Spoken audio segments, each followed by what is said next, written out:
In other words, it's used to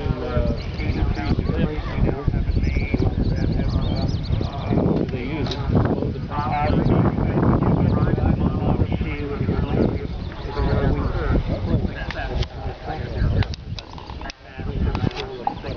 All right, ladies and gentlemen, you've been waiting patiently, as have we, for the weather to clear.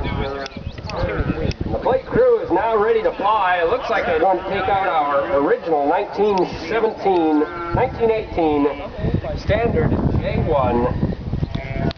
They just took our 1941 Stearman World War II primary trainer into the air. Stearman was the airplane that was used during the Second World War as the primary trainer, the first airplane the pilots earned their wings in. Now we're about to fly what was intended to be a World War I primary trainer. Here comes the Stearman.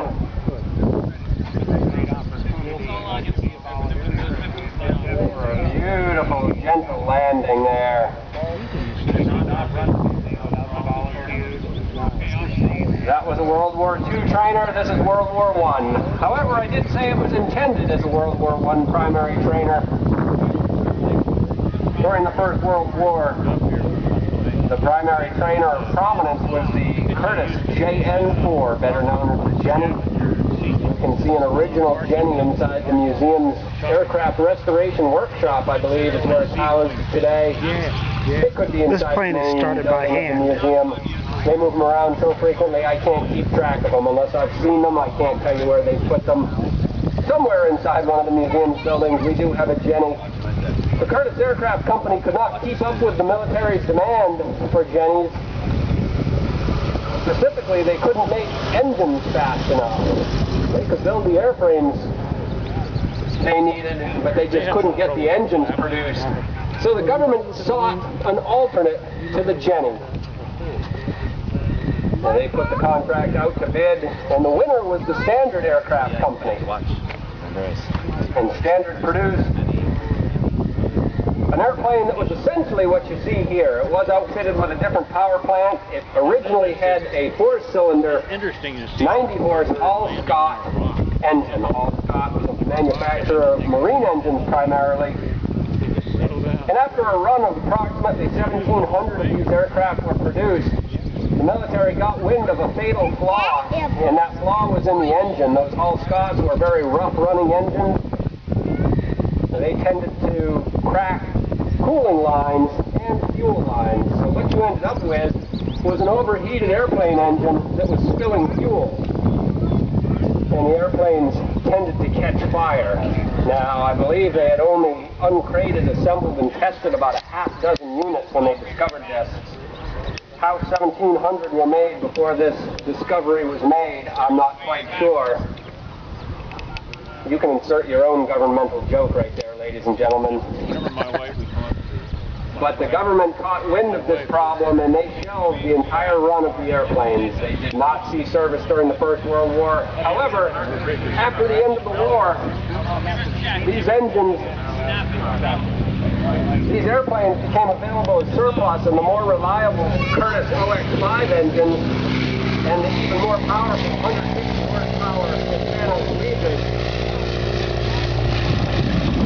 were available, and there were companies that bought these airplanes and power plants up by the hundreds, retrofitted the engines into the aircraft, and then sold them as very desirable and functional aircraft. What you see here is an original 1918 Standard fitted with a Hispano Suiza V8 150 horsepower engine. So So while technically this is not the original engine to the airplane, it is the original engine to this airplane. It was most likely never flown or operated with one of those four-cylinder Hall Scotts. What they're trying right now, you'll see Charlie Gableman is actually flipping the propeller backwards, and he's hoping to pull it against cylinder compression, so when he lets go of that propeller, the compression in the cylinders is going to pop it back around the other way, giving the engine enough of an impulse to start. And you'll notice if you look really closely in the cockpit, Carl Erickson, the pilot, our aircraft conservator, he's bouncing around a little bit. You can see his head kind of bobbing up and down. He has a hand crank for a small magneto right there in the cockpit. And in order to generate the spark that he needs, the engine needs, to fire to get the engine started, he has to provide a little bit of an electrical current, a little bit of a boost. So he's cranking on a small hand-powered magneto, which is generating the electricity, which will allow the spark plugs to fire. Then once the engine's turning on its own, there's a magneto on the engine that will run, but it's not moving fast enough right now. He can't spin that propeller fast enough by hand to make that engine's magneto do its job. So Carl has a secondary magneto, very common in these early airplanes. So throughout the season, as you return to the museum and you start to watch more and more of these airplanes get started, you can start looking for these little hints and clues, what kind of ignition system, and it's a good indication of how old or how original an airplane may be. It's outfitted with original equipment.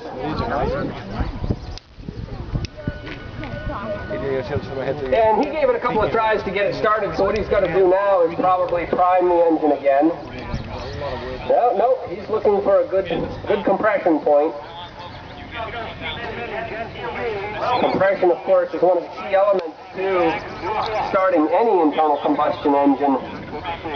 One of the four strokes of a four-cycle engine: intake, compression, power, exhaust.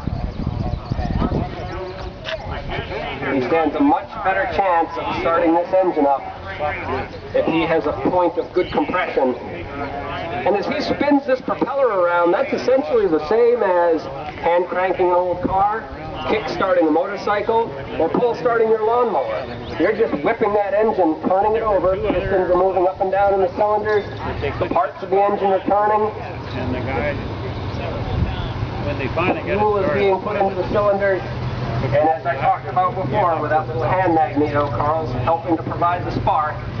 On your lawnmower, you have that nice long rope that you pull. There's a magneto right in the engine there, and as you pull on the rope, it turns the engine, which turns that magneto to make the spark. He's sitting in the cockpit. It's really surprising how similar these technologies are. Today's lawnmower and a 1918 airplane, this engine technology at its most basic level hasn't really changed all that much. You can deconstruct either one of those engines to some very basic elements, and those elements will be the same.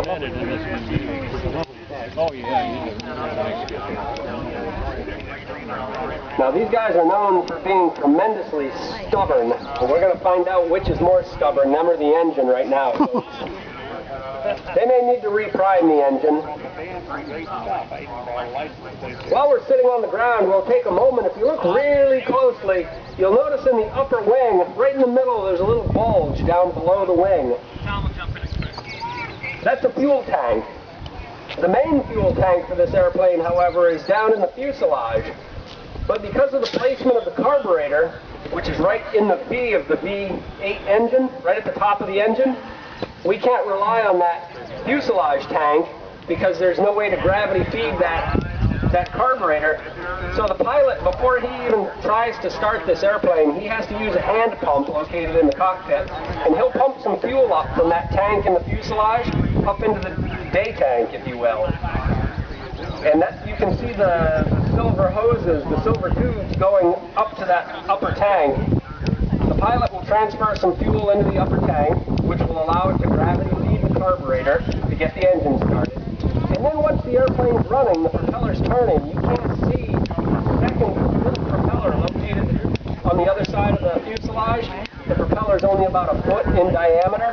Once the engine's turning and the main propeller's spinning, the prop wash will actually turn that smaller propeller, which runs a little pump, which pumps fuel from the lower tank to the upper tank.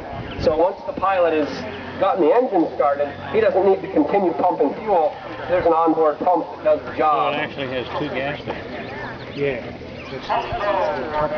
And right now he's just turning the engine over, spinning the propeller through to prime the cylinders.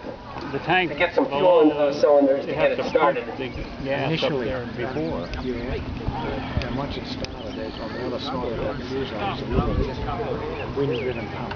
So, does he burn off the gravity tank before he cuts into the lower tank?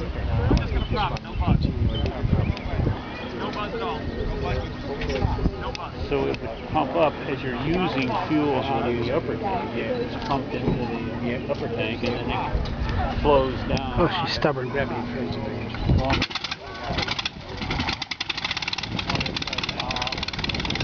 And there we go, ladies and gentlemen. It looks like we were a little bit more stubborn today. That's the sound of that V8 150 horsepower engine. As I said before, the standard was intended as a World War I primary trainer, made necessary by the Curtis Manufacturing Company's inability to keep up with demand for their JN-4s, better known as Jennies. There were over 7,000 Jennies produced during the war between the United States and Canada. Jenny was known as the Model T of aviation, and following the war, pilots could purchase a Jenny for as little as $500 new, or even $50 well used. And you'd think, since the initial failure of the Standard with its engine problems, that nobody would want one of these airplanes, but once they were retrofitted with either a Curtis or a Hispano-Suiza engine, these Standards became very desirable. After the war, as the United States became introduced to general aviation, we saw pilots flying the airmail. If you turn around, you'll see the Ingo bike that just passed by. That's Kevin Bedford driving the Ingo bike. You can take a chance to ride the Ingo bike. Just visit our information booth for more information about learning to ride the Ingo bike in our Ingo Challenge, happening shortly. As I was saying, the airmail was flown in planes like the Standard and the Jenny. And if you compare these two airplanes side by side, particularly a Standard with a Hispano-Suiza engine, you'll see that the Hispano has twice the horsepower of a Jenny, much larger wing surfaces. And that allowed this airplane to actually get in and out of smaller fields, even though it was a bigger airplane. It had much bigger wing area, more powerful engine, which meant it could get off the ground more quickly